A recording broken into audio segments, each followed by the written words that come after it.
হুজুর মরুভূমির মধ্যে গলা কাটা মুরগির লাগান চটপটি করছিলেন পানির অভাবে। আল্লাহ, মরণের উপক্রম ছিল, নিজে না খাইয়া পানিটা দিয়েছিলাম গো আপনার মুখে ঢালিয়া। সুবহানাল্লাহ, এত বড় বিপদের সময় সাহায্য করেছিলাম, আর আজকের কিয়ামতের মাঠে আমি বিপদে পড়েছি। সুবহানাল্লাহ, আপনি কি পারেন না গো আল্লাহর কাছে এই কথাটা বলে সুপারিশ করতে? আপনি যদি বলেন আপনার টিকিট তো ক্যান্সেল হবে না, আপনার টিকিট বাতিল হবে না। আল্লাহ, হে আল্লাহর ওলি, আপনার সুপারিশ আল্লাহ গ্রহণ করবেন। আপনি যদি আমার জন্য সুপারিশ করেন তাহলে আপনার কোনো ক্ষতি হচ্ছে না। আল্লাহ, একটু বলেন না আল্লাহর কাছে। লোকটা কাহা এত বড় বিপদের সময় তুমি আমারে সাহায্য করেছিলে। এমনি আল্লাহর কাছে বলে, প্রভু গো বড় বিপদের সময় নিজে না খাইয়া ওই পানি আমার মুখে ডাইলা দিছে। আল্লাহ গো তারা কি মাফ করতে পারো? আল্লাহ মাফ করে দাও। আল্লাহ ডাকতে বলেন, এই কথাটা বলার জন্যই নিয়েছি রে আল্লাহ, আমার দয়া মায়ার কিঞ্চিত মাত্র তোমাদের অন্তরে দিয়েছি। এতে যদি এরা তো দয়া লাগলো, তোমার বিপদের সময় নিজে পানি পান না করে তোমার মুখে ঢেলে দিয়েছে, এতটুকু যদি দয়া করতে পারলো, আমি তো রহমান, আমি রহিম, আমি আল্লাহ কি পারি না রে বিপদের সময় তোদের প্রতি দয়া করতে? জানে বাংলা ওই নে কামলটাকে উসিলা করে আজকের কিয়ামতের মাঠে আমি আল্লাহ তোর জিন্দগির গুনাহ মাফ করে দিলাম। অত্যন্ত শ্রদ্ধেভাজন সভাপতি, উপস্থিত সমবেত প্রাণপ্রিয় মুসলমান ভাইরা, পর্দার অন্তরালে অবস্থানরত অত্যন্ত শ্রদ্ধেয় মা বোনেরা, যেই বিষয়টার উপরে আলোচনা করতে চাই সেটা হলো যে আমরা আশরাফুল মখলুকাত, সৃষ্টির সেরা মানুষ, যে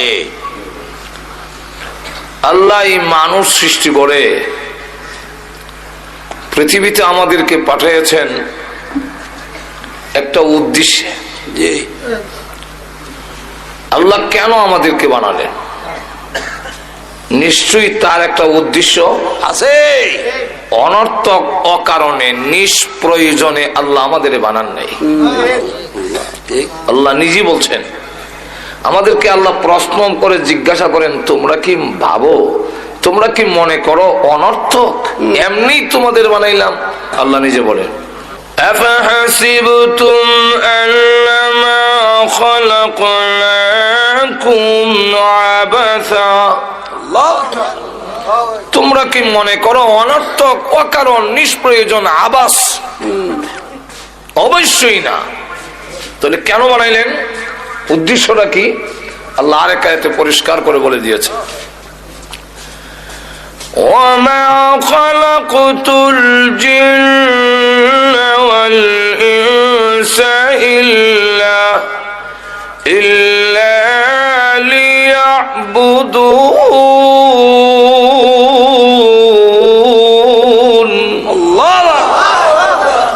আল্লাহ বলেন, তোমাদেরকে সৃষ্টি করার উদ্দেশ্য হলো তোমরা জীবনের সর্বক্ষেত্রে আমি আল্লাহর ইবাদত করবে, এবং ইবাদত করলে কি করলে না, না নিজের ইচ্ছা মতে জীবন পরিচালনা করলে এর জবাবদিহিতার জন্য আবার কিন্তু আমার কাছে ফিরে আসতে হবে। আসতে হবে না এরকম নয়। আল্লাহ এক আয়াতে বলছেন, ইলাইহি তুরজাউন, তোমরা সকলেই তারই দিকে ফিরে যাবে।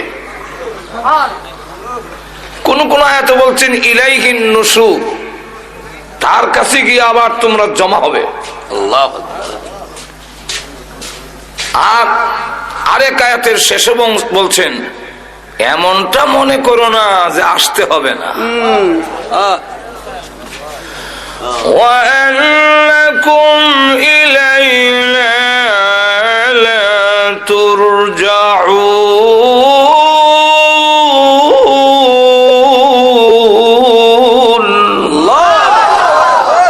ফিরে আসতে হবে না এরকম নয়, অবশ্যই তোমার আমার কাছে আসতে হবে।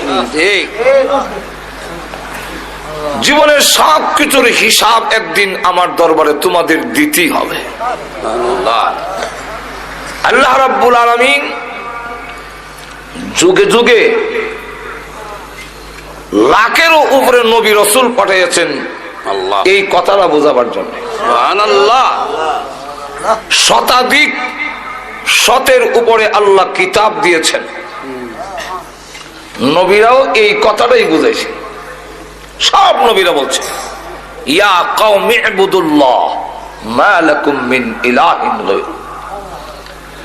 হে আমার জাতি, তোমরা আল্লাহর একত্ববাদে বিশ্বাসী হয়ে আল্লাহর গোলামি করো, আল্লাহ ছাড়া কারো ইবাদত করবে না। আল্লাহ তাই জাহান্নামের পারে ফেরেশতারাও জিজ্ঞাসা করবে, কেউ আব্দুল সত্তার, আব্দুল গফফার, তোমাদের কাছে নবী রাসূল যায় নাই? সালাহুম খাযানাতুহা আলাম ইয়াতিকুম নাযীর।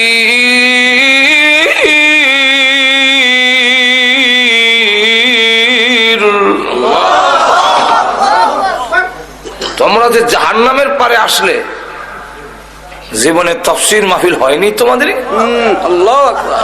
ওয়াজ হয় নাই? এই দুজনের কথা কি শোনো নাই কোনদিন? আল্লাহু আকবার।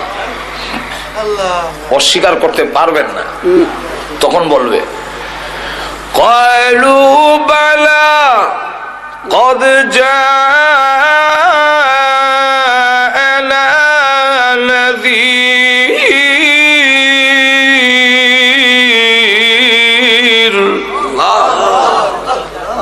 হ্যাঁ, বহু তাফসীর মাহফিল হয়েছে, ওয়াজ হয়েছে, খুব আমরা শুনছি। তাইলে এখানে আসলে কেন? আমরা তখন অস্বীকার করছি, এত বিশ্বাস করতাম না, মনে করতাম আলেম উলামা এমন কইবই। فكذبنا وقلنا ما نزل الله من شيء।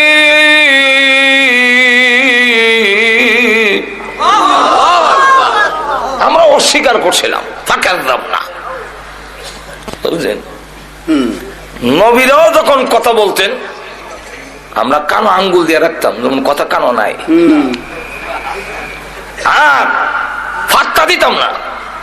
وَإِذَا تُتْلَى عَلَيْهِ آيَاتُنَا وَلَّى مُسْتَكْبِرًا كَأَن لَّمْ يَسْمَعْهَا كَأَنَّ فِي أُذُنَيْهِ وَقْرًا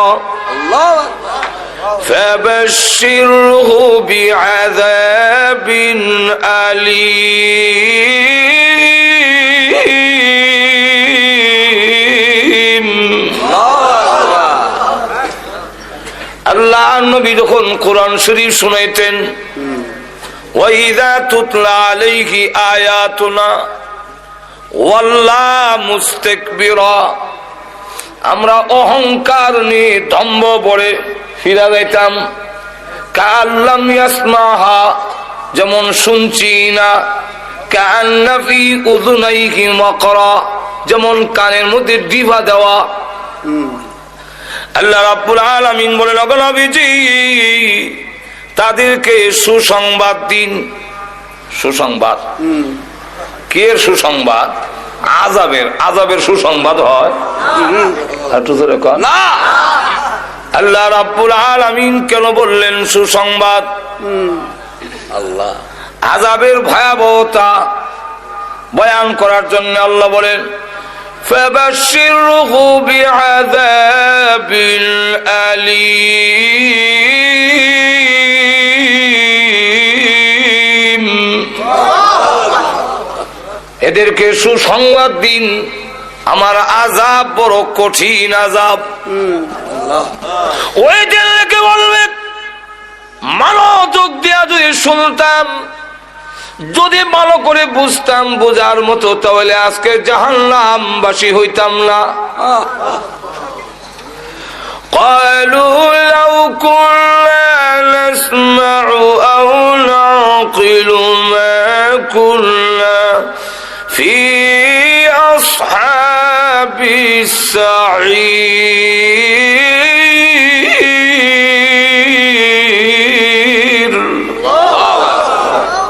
যদি মনোযোগ দিয়ে শুনতাম, লাউ কুন্না নাসমাউ, মনোযোগ দিয়ে যদি শুনতাম, আও নাকিলু, ভালো করে যদি অনুধাবন করতাম, বুঝতাম যে হুজুর কি বলতেছে, কি বুঝাইতে চায়, হুজুরে কোন ঠিক কিনা,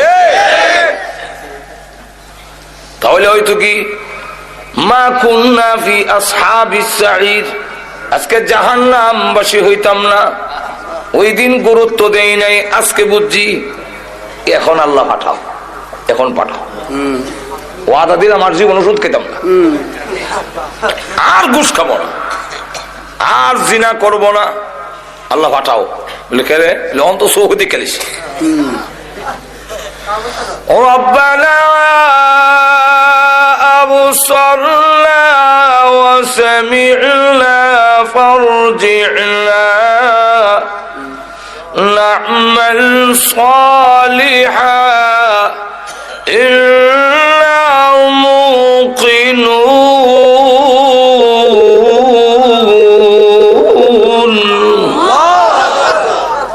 আল্লাহ এখন চোখে দেখছি যে আযাব, ভয়াবহ আযাব, এখন চোখে দেখতেছি। ওয়া সামি'না, কানে শুনতেছি। কে যে চিৎকার প্রভু, হ্যাঁ এখন চোখে দেখি, কানে শুনি। সোহেলপুরের গুরুস্থানে যখন আযাব শুরু হয়েছে, মিশরের গুরুস্থানের মানুষ আতঙ্কিত, কাঁপতেছে। এখন চোখে দেখি। আল্লাহর নবী বলেন, উম্মতেরা, যদি আমি আল্লাহর কাছে দোয়া করতাম, আল্লাহ আমার উম্মতকে কবরের আযাব দেখায়া দাও, আমি দোয়া করি না। কেন করি না জানোস নি? আল্লাহ তাদাফানু, তোমার বাবার লাশ লইয়া তুমি কবরও যাইবা না, মার লাশ লইয়া কবরও যাইবা না। এখন তো বুঝতেছি না, একদিন বুঝবো। আরব দেশের কবরস্থানে আমরা দেশের কবর লাগাই না, আমরা তো হইতাম মাথা খারাপ। কবরে এত হাক্কা করিয়া ইমন রাং সংসার দিয়া, এরপরে আবার বাত্তি উত্তি ধরাইয়া, কেন তোমরা এগুলা করো? কি যুক্তি তার পেছনে? মাজরে কন্ট্রিক্ট না। আল্লাহ রসুল জানাইয়া দিয়েছেন, তুমি যদি একটা সিঙ্গারা খাও, মসজিদে দিলে যে সোয়াব, এর চাইতে বেশি সোয়াব আল্লাহ তোমার আমলনামায় দিত। রাসূলকে জিজ্ঞাসা করেছেন, হুজুর শ্রেষ্ঠ দান কোনটা? কোন দানটা সবচেয়ে বেশি শ্রেষ্ঠ? আল্লাহ রসুল বলেন, যা তুমি নিজে খাইছো তা। আমি খাইলো আল্লাহ সোয়াব দেয়। তুই যে মোমবাতি একটা কবর নিয়ে জ্বালায়া শেষ করলে, এটা না মুর্দার লাভ হইল না তোর লাভ হইল? মাজরে কোন ঠিক কিনা? একটা মোমবাতি ধরলে এটার আলো কি কবরের ভিতরে যাবে? এটা যে জ্বললা শেষ হইলো, তোর তো কোনো কামো লাগলো না। জোরে কোন ঠিক নেই? কি লাভ? এর দ্বারা কোনো লাভ নাই। আমাদের দেশে কবর পূজায় ভরে যাচ্ছে, আর এক একটা কবরস্থান মাজার রেসিদা গুনার আড্ডাখানা বানাইছে।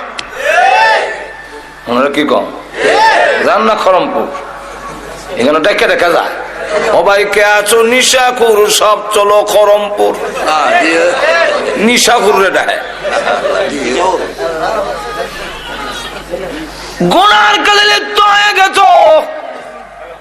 যার মদিনা জান্নাতুল বাকির মধ্যে 10,000 সাহাবী শুয়ে আছেন, কোন বাতি নাই, কোন ফাঁকা নাই। কবর ওই চিনা যায় না। খাদিজাতুল কুবরা রাদিয়াল্লাহু আনহার কবর জিয়ারত করে আইছি। আল্লাহ দেখলাম তো এখানে কোনো উরুসও নাই, কোনো বাত্তিও নাই। বড় ধরে কোন ঠিক কিনা? আর আমরা দেশের মাথা খারাপ। শয়তান এক একটা গুনার আড্ডাখানা জমাইছে, গাঞ্জা খাওয়ার, জুয়া খেলার, নারী পুরুষ একত্রিত হইয়া গুনার কাজ করার একটা আড্ডাখানা জমাইছে। আরব দেশের কবর বোঝা যায় না। এক লোক একটু উষা জাকা দেখে এখানে মাথা রেখে তিনি ঘুমাইয়াছেন। আরব দেশের লোকেরা মাটিতে ঘুমাইয়া থাকে, কারণ কাঙ্কর কাপড়ও লাগে না। ফতোয়া রাহিমিয়ার মধ্যে লেখেন, যেই মাত্র মাথা রেখে ঘুমাইছে এমনি শুনে কানের নিচে আওয়াজ হয়, তোর মাথা উঠাক, তোর মাথার চাপে আমার কষ্ট হয়, তুই আমার বুকের উপরে মাথা দিলি কেন? যদি তুই আমার কবরের হালাত জানতি, জিন্দেগিতে তোর কোনদিন ঘুম আসতো না। আমি হারে হারে টার পাই, কিন্তু এখন আমল করার সুযোগ নাই। আমল করলেও লাভ হবে না। না লাভ হবে না। এক আল্লাহর ওলির কবরের পাশে দিয়া যায় একজন লোক, শুনে সূরা মুলকের তেলাওয়াত শোনা যায়। সুবহানাল্লাহ, এমনি শুনে কবরের ভিতর থেকে আওয়াজ আসছে, আমি একবার দুইবার নয়, আল্লাহর কোরআন শরীফ এই কবরে 5000 বার খতম করেছি।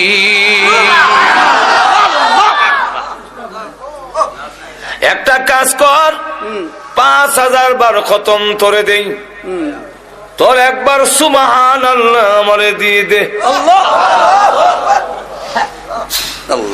কারণ জানোস নি, কিয়ামত পর্যন্ত কোরআন শরীফ পড়লেও তোর একবার সুবহানাল্লাহর সমান সওয়াব আমার হবে না। কবর, হায় আফসোস, আমি কবরে এসেছি, এখন আমি হারে হারে টার পাই, কিন্তু আমল করার সুযোগ নাই। তোমাদের আমল করার সুযোগ আছে, কিন্তু গাফেল হইয়া তোমরা বসে আছো। কবরের আযাব যদি দেখতে, নবী বলেন আমি দেখি। সাহাবীরা নবীর কথায় এই জন্য, তারা তো অনেক নবীর দৃশ্য ডাইরেক্ট দেখেছেন। এই জন্য খাদিজাতুল কুবরা রাদিয়াল্লাহু আনহা কাঁদলেন। পৃথিবী থেকে বিদায় হওয়ার সময় আল্লাহ নবী বলেন, কান্দো কেন?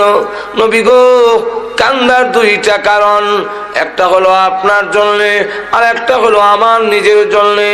আমার জন্যে কেন কান্দো?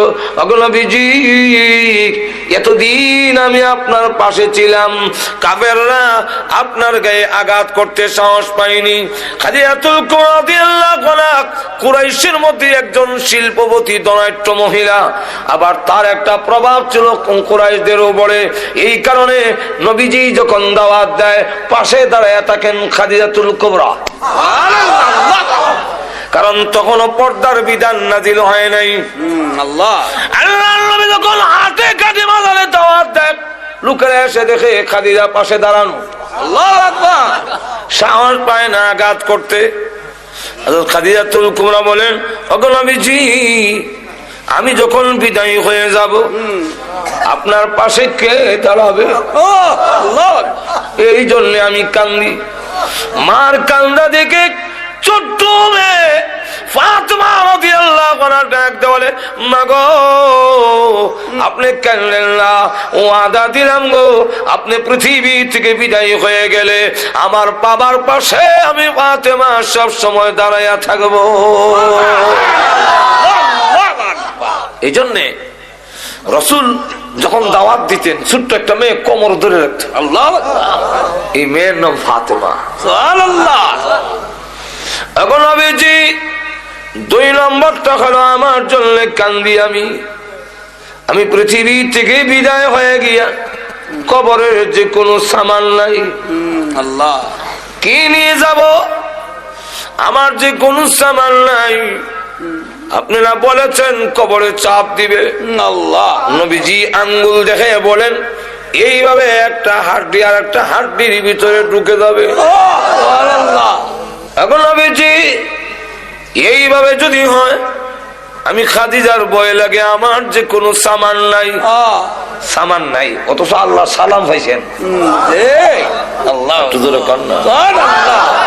হাদিস শরীফের মধ্যে আসছে আল্লাহ নবীর দরবারে খাবার নিয়ে আসতেছেন, প্লেট দিয়ে জিবরাইল নবীজির কাছে বসা। এমনি জিবরাইল বলেন, ওগো নবীজি, আপনার খাদিজাকে এই মুহূর্তে মহান আল্লাহ সালাম দিয়েছেন। 10 জন পুরুষকে আল্লাহ জান্নাতের সার্টিফিকেট দিয়েছেন, ঠিক তেমনি ভাবে এই পৃথিবীর 10 জন মহিলাকেও জান্নাতের সার্টিফিকেট দিয়েছে। ইসলাম নারীকে যে ইজ্জত দিয়েছে, পৃথিবীর কোন ইসলাম, পৃথিবীর কোন তন্ত্রমন্ত্র মহিলার এই ইজ্জত দিতে পারবে না। সুতরাং মহিলাদের ইজ্জত দেওয়ার জন্য আল্লাহ পর্দার বিধান দিয়েছেন, নারীর অবরোধের জন্য নয়। যারা কিনা আল্লাহর চাইতে নারীর পক্ষে বেশি দরদ দেখায়, এদের মতলব বলো না, এদের পুরুষের গাঠটি নারীর মাথায় চাপায় দেওয়ার ষড়যন্ত্র করছে। বাংলাদেশিরা এখানে মুসলিম জনগোষ্ঠী, এখানে মুসলমানের উপর ভিত্তি করে আইন তৈরি হবে, এবং এই কথাটা সব দলই বুঝে।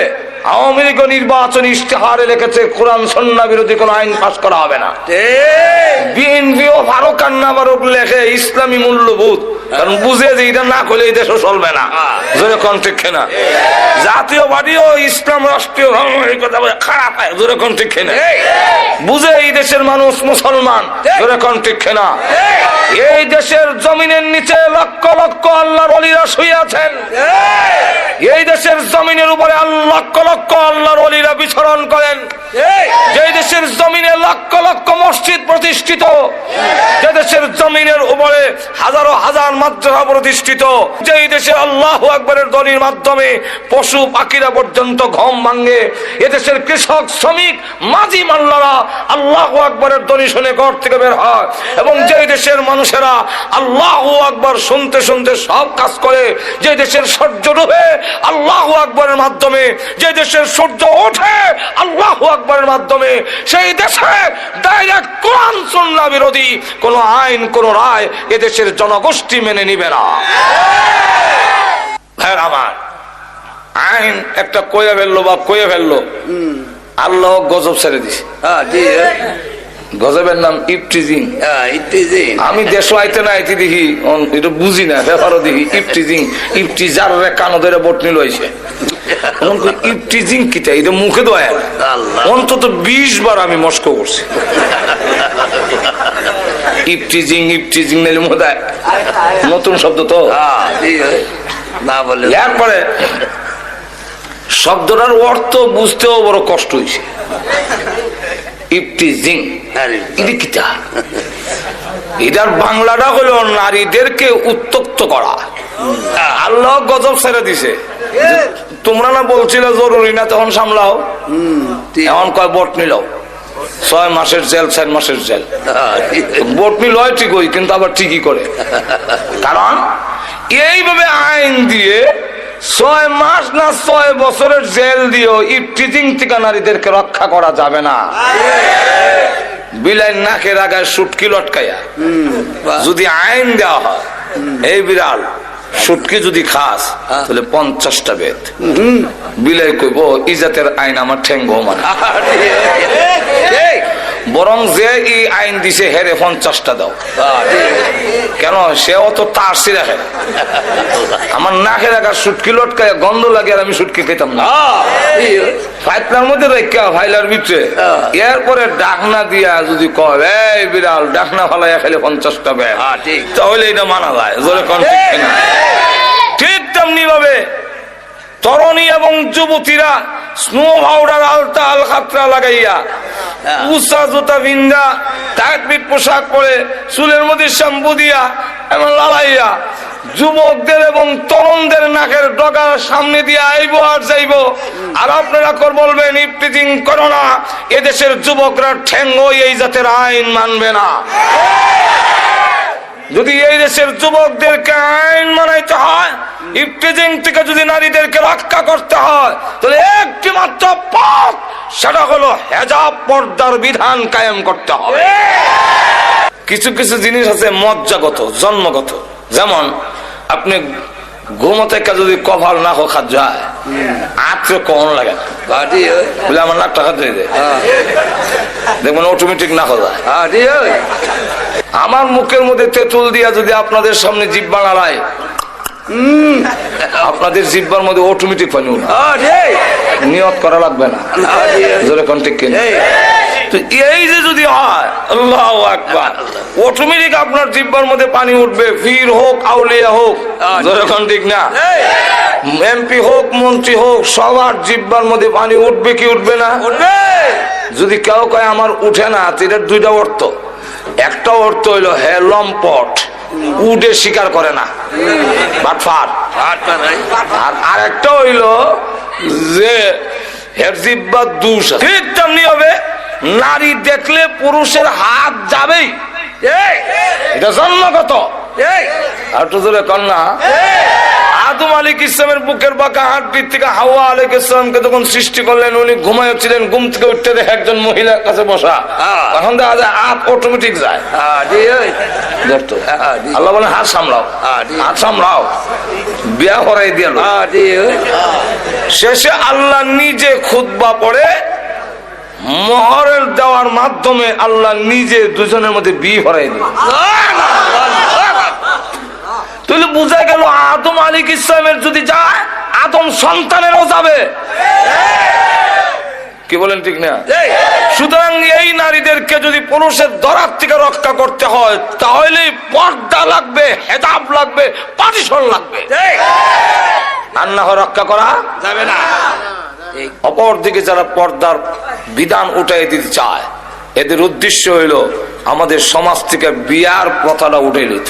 তখন আর বিয়া থাকতো না, খালি ফ্রেন্ডশিপ থাকবো।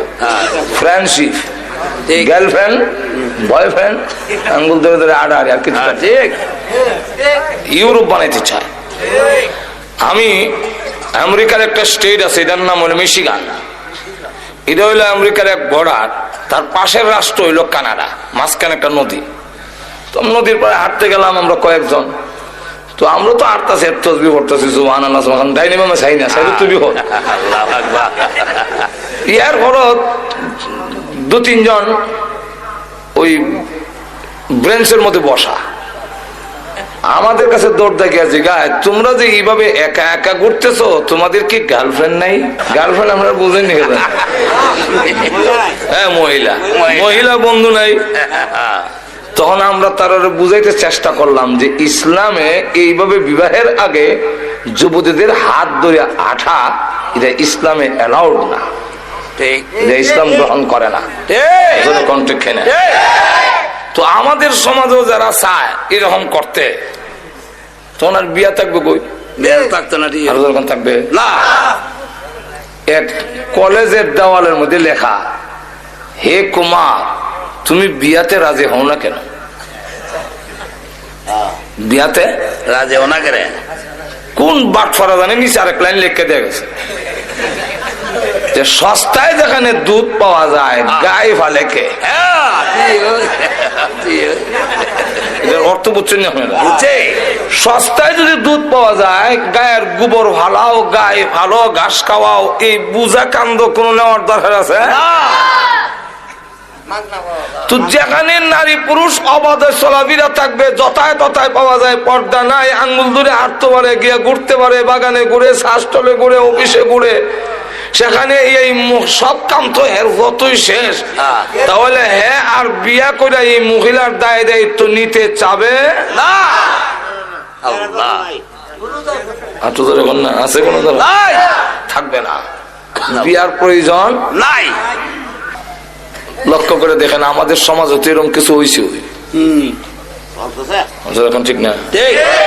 কলা সুলাইয়া বেচলে কাস্টমার বাড়বো, আল্লাহ আকবার। একবারে সোলপুর বাজারে কলা চুলাই এলে কাস্টমার বাড়বে।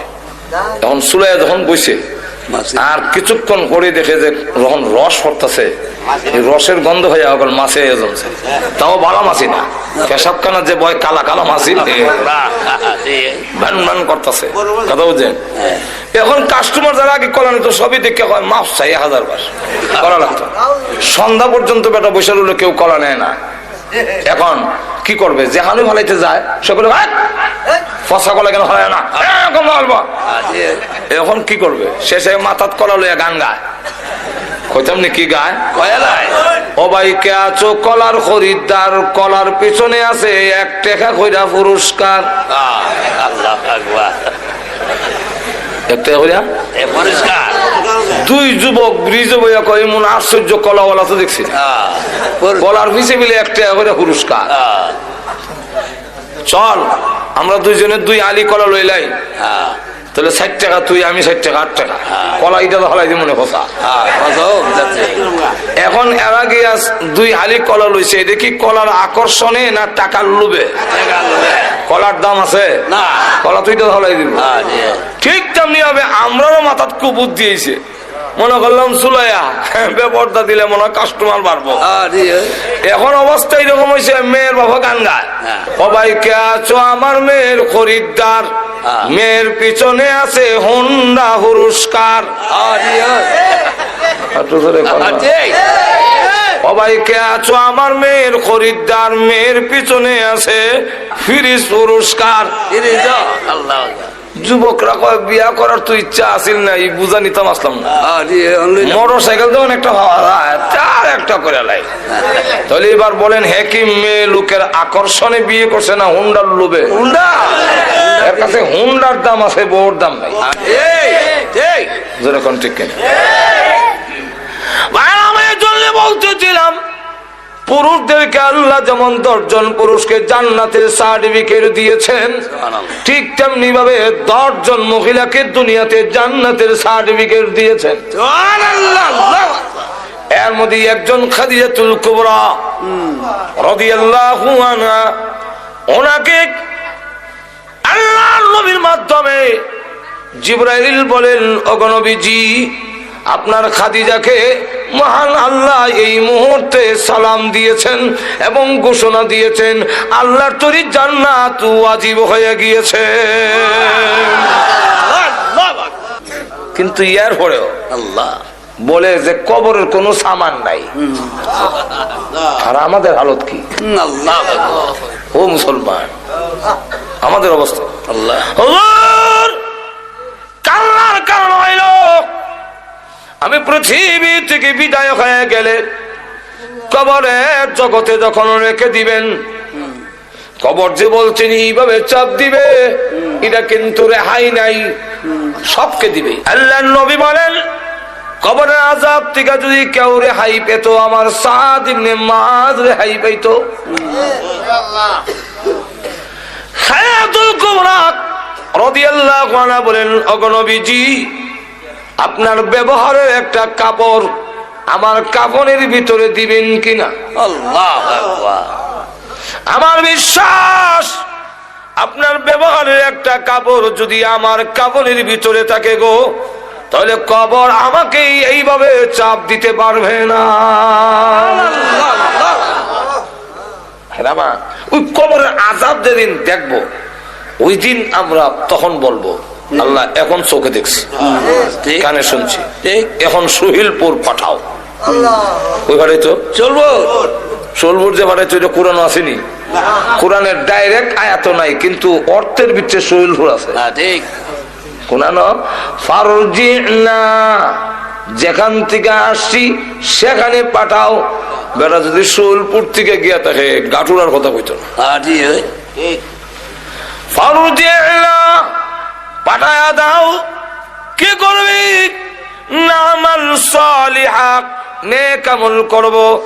এখন করবি কেন, আগে করলে না? আগে মনে করছিলাম সত্য হতে পারে, মিথ্যা হতে পারে, মোল্লারা এরম বলবেই, এখন তো দেখে লইছি। মুকিনু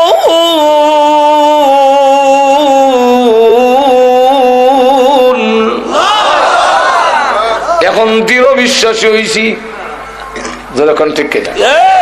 তাই আল্লাহ রাব্বুল আলামিন এই পৃথিবীতে আমাদেরকে পাঠাচ্ছেন তার গোলামি করার জন্য, আবার আল্লাহর দরবারে আমাদের ফিরে যেতেই।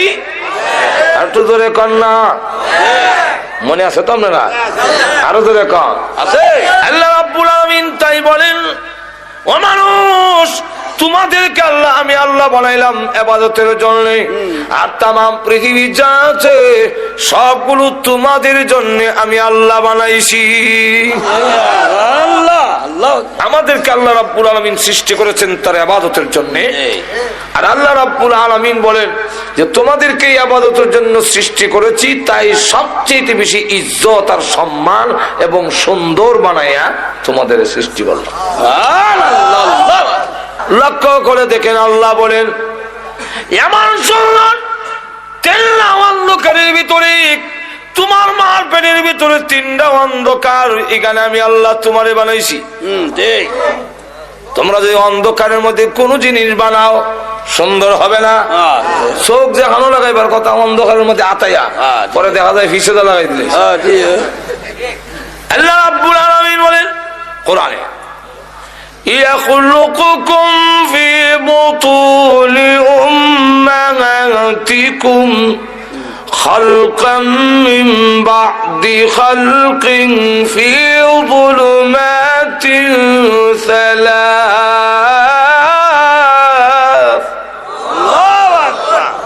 আল্লাহ বলেন তোমার মার পেটের ভিতরে পর্যায়ক্রমে 3টা অন্ধকারের ভিতরে তোমার সৃষ্টি করছে।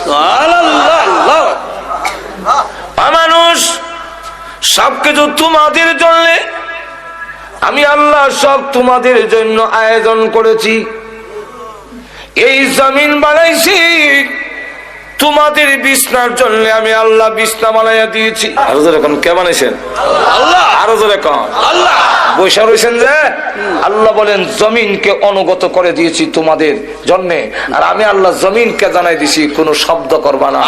আমার বান্দা জিনা করবে, মদ খাবে, গাঞ্জা খাইবো, তোমার উপরে বইয়া আড্ডা মারবে, তাস খেলাবে, নাচবে, তুমি কিন্তু কিচ্ছু করো না, তারে সহ্য করে কান্দ লই রেখো, কারণ তারে বানাইছি আমার ইবাদতের জন্য। তোর জবান বন্ধ, তুই চিল্লাই কইস না জিনা করে রে, তাহলে কিন্তু আমার বন্ধ আটকে যাবে। আবার যখন তওবা করবে আমি আল্লাহ মাফ করে দেব। আল্লাহ কোরআনে বলছে, ওয়াল্লাযী জাআলা লাকুমুল আরদা যালুলা ফামশু ফি মানাকিবিহা।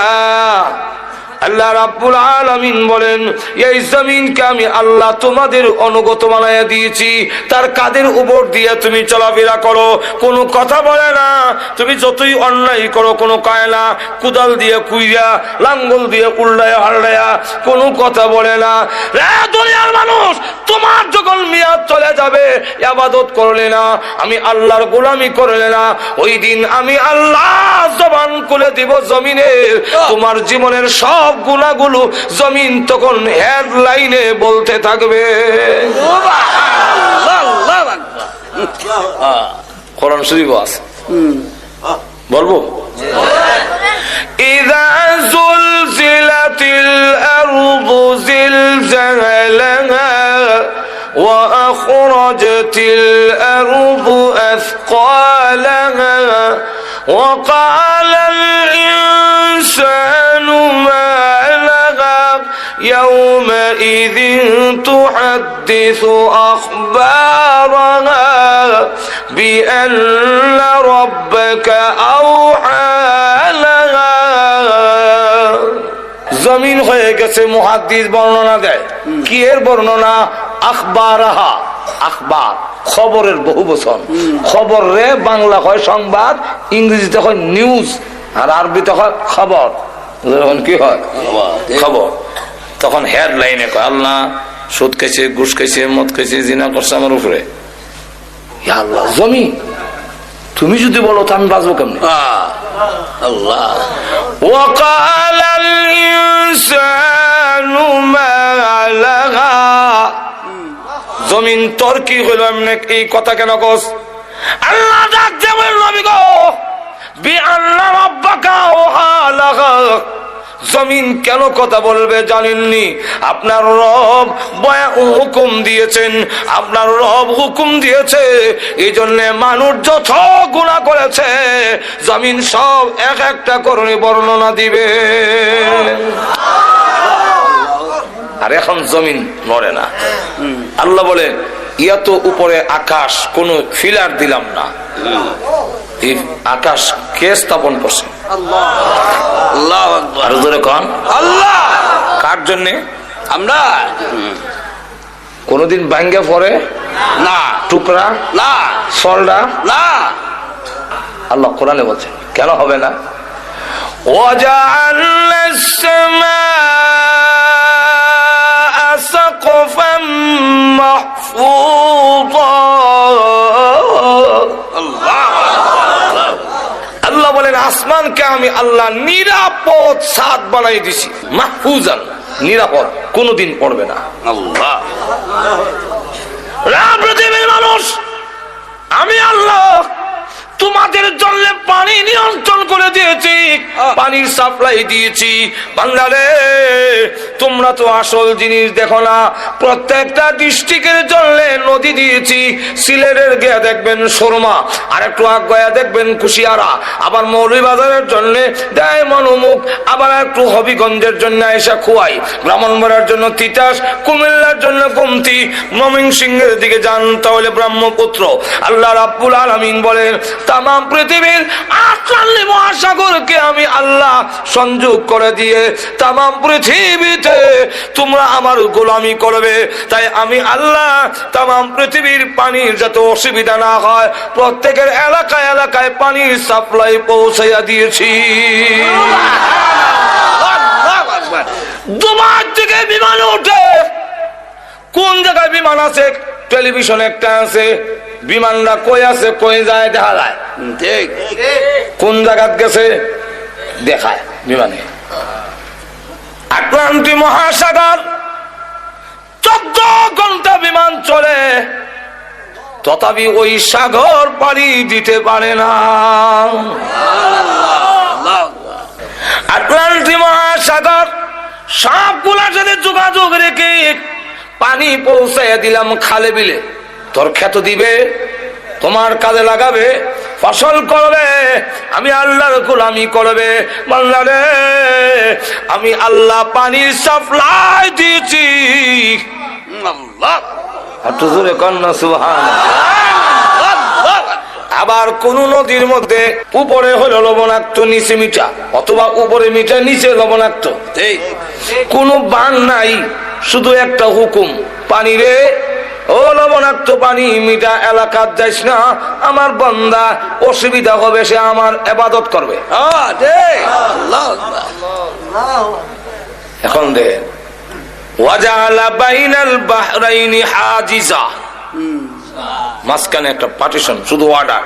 আমি নিজে নেমে দুই ফানির এক কানা করার লেগে চেষ্টা করি, আল্লাহু আকবার, আল্লাহু আকবার। ধাক্কা দেই ইজিকে যায়, আবার জায়গাটায় জোরে এখন আল্লাহু আকবার। ও মানুষ নিমক হারাম, এরপরে যদি অবাধ্য হও, এরপরে যদি আমার গোলামি না করো, এরপরে যদি গান বাজনায় লিপ্ত হও, এরপরে সৎ কুচে লিপ্ত হও, কঠোর শাস্তির ব্যবস্থা আছে। এখন লক্ষ্য করে দেখেন, মিঠা পানি লবণাক্ত পানি, মিঠা পানি রাখছেন আমরা খাইবার লেগে, আর লবণাক্ত পানি কেন?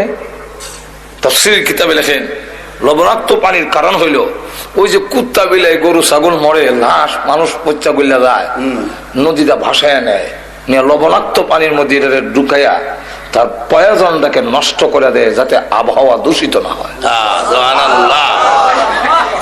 নাহলে আবহাওয়া সাপের বিষ, ফনলার বিষ, কুত্তার বিষ, তখন বিষ আবহাওয়া বিষাক্ত হইয়া তোর না খেতে যাইব, গিয়া সব পাশ নষ্ট হয়ে যাবে। তোদের সবগুলো ঠিক রাখার জন্য তুই না আমার গোলামি করবি, তুই না আমার সাজদা দিবি।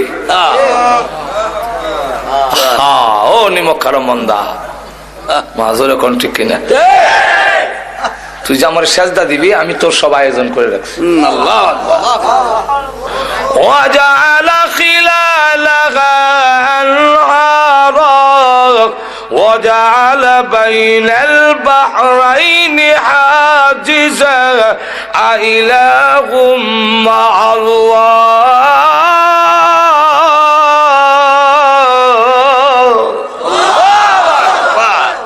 আমি ছাড়া কি আরো মাবুদ আছে? এই কাজে শরীক আছে? তুই কোন যুক্তিতে খরমপুর গিয়া বাবাটা হস? খাজা বাবার দরবারে গেছিল্লার শরম করে না তোর? আল্লাহ বলেন কে তোরে সরাইলো এই দয়ালু আল্লাহর কাছ থেকে? একটু জোরে কর না। আল্লাহ নিজে বলছে ইয়া আইয়ুহাল ইনসানু মা গাররাকা বিরাব্বিকাল কারীম।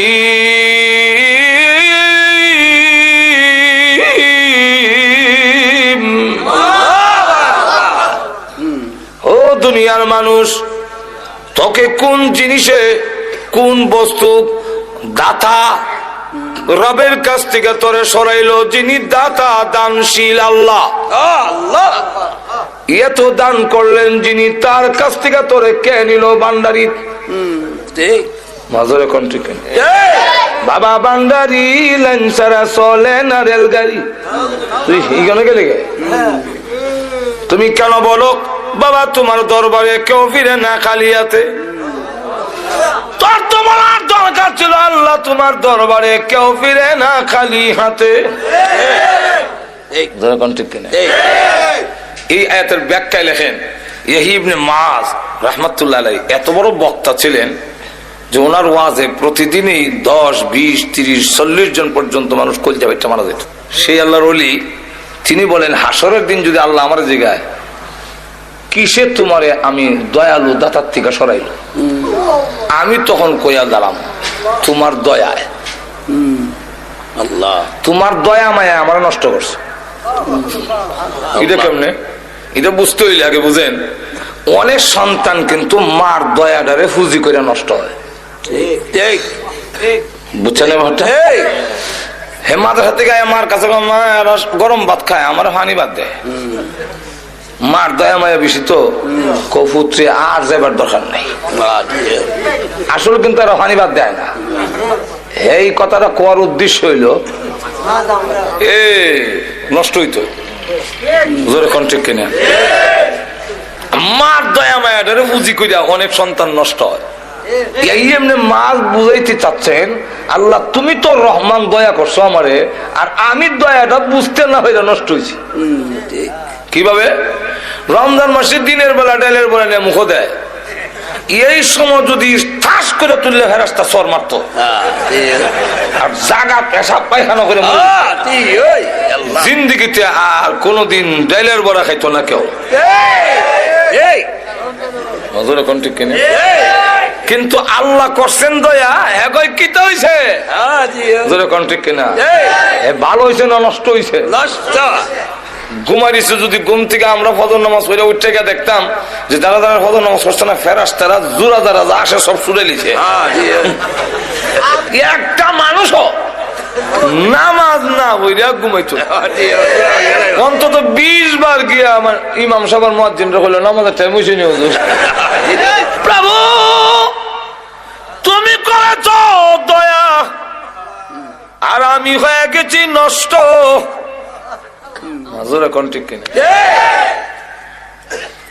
মা যখন ছোট সময় দুষ্টামি করতাম তো আব্বার কাছে বিচার গেলে আব্বা কইতো হয়তো হে থাকবে আর না আমি থাকবো।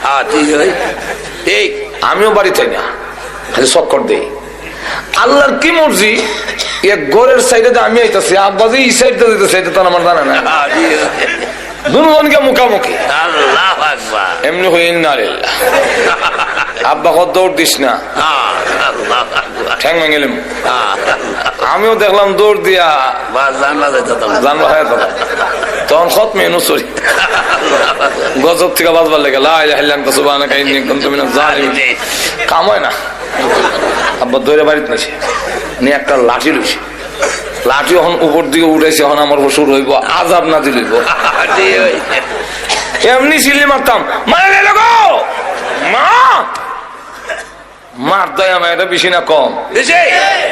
মা এমনি দৌড় দিয়ে সন্তান